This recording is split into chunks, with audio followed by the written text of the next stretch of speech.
Hello students, I am Miss Shaha from Kankoli College, Kankoli.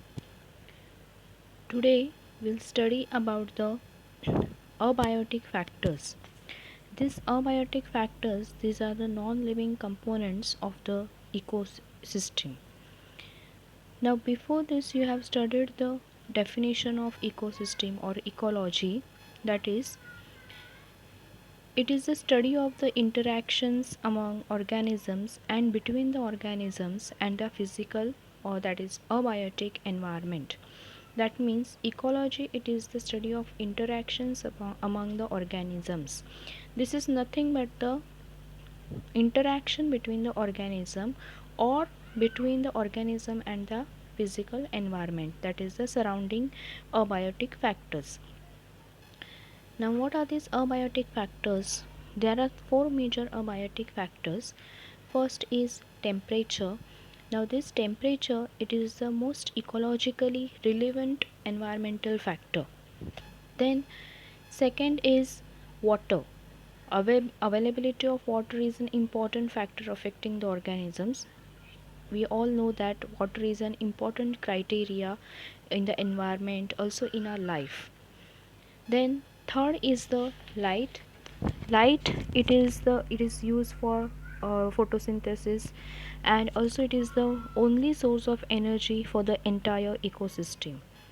And fourth major abiotic factor is the soil, that is, it is the nature and properties of soil are dependent on the climate and the weathering process. The soil is also the major abiotic factor.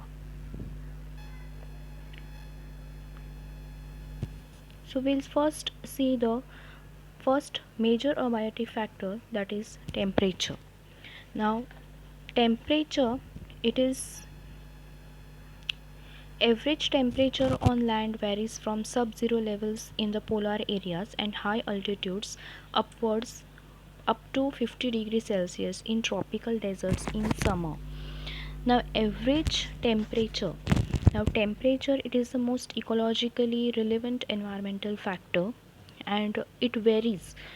That means it fluctuates from organism to organism, and also in different regions there are different temperature, it fluctuates seasonally. So average temperature on land varies from sub-zero levels in polar areas and high altitudes upwards up to 50 degrees Celsius in tropical deserts in summer.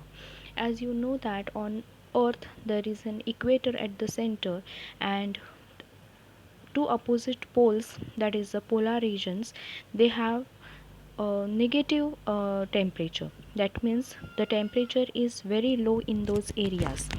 That means it is sub-zero level. That means it is below 0 degree Celsius. And at the equator or near the equator the temperature is quite warm.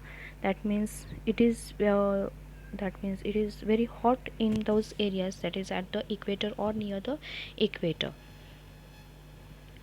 The temperature also varies seasonally. That means seasonally the temperature fluctuates. For example, if there is a rainy season, the temperature is quite low. Then in the that is in the winter season, it becomes very low. Then in the summer season the temperature becomes high. So warm temperature occurs in the summer season. So temperature fluctuates seasonally. There are some unique habitats such as hot springs, that is 80 degrees Celsius to 100 degrees Celsius, and deep sea hypothermal vents where average temperatures usually it is 400 degrees Celsius. Means what here? Unique habitats means there are different regions. For example, hot springs, that is, it temperature is very high, that is up to 100 degrees Celsius. That they in those areas, in hot springs, there are some organisms which live in those areas, and they have the capability to live or to survive in those hot springs, that is up to 80 degrees Celsius to 100 degrees Celsius. That means their cell is thrive to that temperature. Also, that is deep sea hypothermal vents where temperature, average temperature, it is usually 400 degrees Celsius. 400 degrees Celsius, it is very high temperature. That means hydrothermal vents means what? The temp, for example, sea, marine sea, that is the temperature on the surface of water, it is up to average temperature, but in the deep sea water, very deep sea water, that is it is called as a hydrothermal vent, the temperature is very high, and in those temperature, in those in that water also some organisms can survive, but very less organisms survive in those temperature, that is in the high temperature, that is 400 degrees Celsius. Ambient temperature affects the enzyme kinetics of the cell. That means what? If you take an example of an enzyme, enzymes, every organism produces enzymes, and these enzymes, they work, or they act as a biocatalyst only in the average, that is the optimum level. That means, for example, the enzyme, if the temperature of the enzyme, it comes below, that is 0 degree Celsius, the enzyme becomes freeze. That means enzyme is freezed means what? It stops, it is inactivated, it stops working. But when it is given again the same temperature, warm temperature, it can it can be activated again in such a way, that is the enzyme works. That means if the enzyme temperature is above 70 degrees Celsius, the enzyme body denatures. That means it does not work. So in this way, the temperature of the enzyme also varies, that is in the different regions in the different body. Then eurythermal, there are two different types of temperature organisms, that is eurythermal and stenothermal. First we'll see what is eurythermal organisms. Now eurythermal organisms that can tolerate and thrive in a wide range of temperatures. That means these organisms which live in the that is the wide range of temperatures, that is in the high temperatures, those are called as the eurythermal organisms. Now these organisms, for example, human being, we are the organisms, human beings, we live in that we can tolerate high range of temperatures. Also cats, dogs, cows, these organisms also live with us, and they can tolerate a wide range of temperature. Then second organisms are the stenothermal organisms. These organisms that are restricted to a narrow range of temperatures. Now these organisms cannot be placed in a wide range of temperature. They cannot tolerate a wide range of temperature. They are only restricted, they are only present in those areas where there is a low temperature. For example, snow leopard you cannot see the snow leopard in the that is the uh, tropical areas. It can be only seen in the temperate areas. So these stenothermal organisms, they only live in a narrow range of temperatures, that means where there is less temperature. For example, insects, reptiles, crocodile, python, salmon, or we can say the marine fishes, or freshwater fishes, these are only restricted in those areas.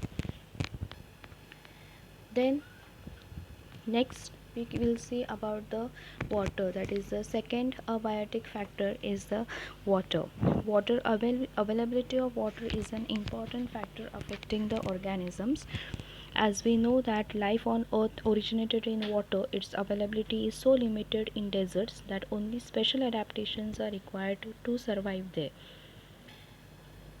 Availability of water is an important factor affecting the organisms. So organisms living in water bodies such as oceans, lakes and rivers have their own water related problems. That means some organisms, they live in fresh waters, that is inland waters. Some live in marine water, that is sea water, which has high salinity.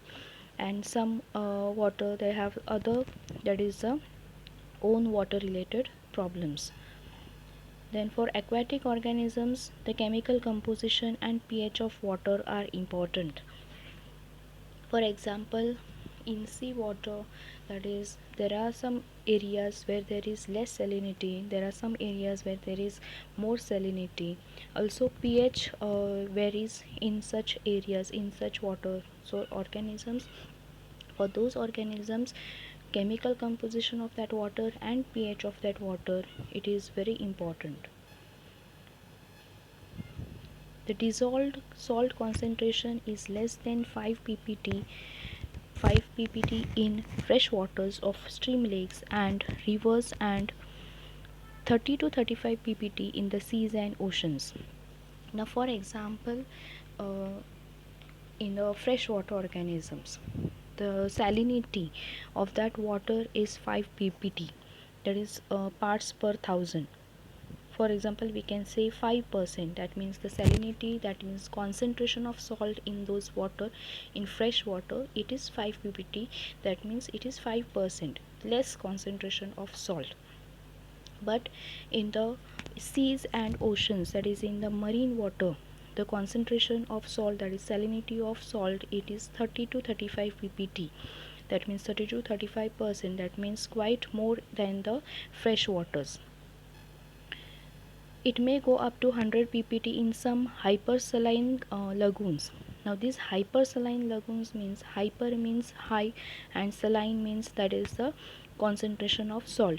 So where there is high concentration of salt, it is 100 ppt, that means it is quite more than the seas, oceans and fresh waters.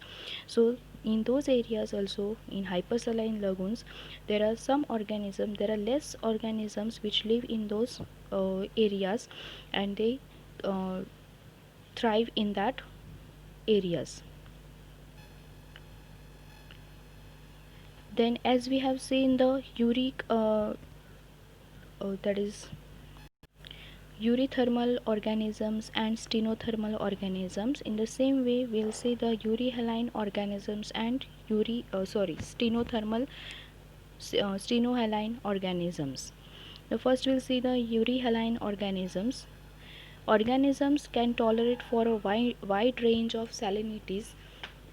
That means these euryhaline organisms, they can live in the wide range of salinity, that is high range of salinity, that means high concentration of salt. For example, seawater and that is the marine water organisms or oceans. For example, stingray, crab, lamprey are the examples of euryhaline organisms. Then second is the stenohaline organisms, the organisms that are restricted to a narrow range of salinities. That means the salinity of that concentration of salt in those areas is very quite low, that is narrow range of salinity. For example, goldfish, this live in the very restricted areas, that is in the sorry, less concentration of salt. Many freshwater animals cannot live for long in seawater and vice versa because of the osmotic problems they would face. That means freshwater organisms cannot live for longer period in seawater. In the same way, seawater organisms cannot live in freshwater for longer period. Some migratory organisms are also present which change their that is the areas or regions for egg laying. So I hope you have understood the most that is important major abiotic factors, that is temperature and water. Thank you.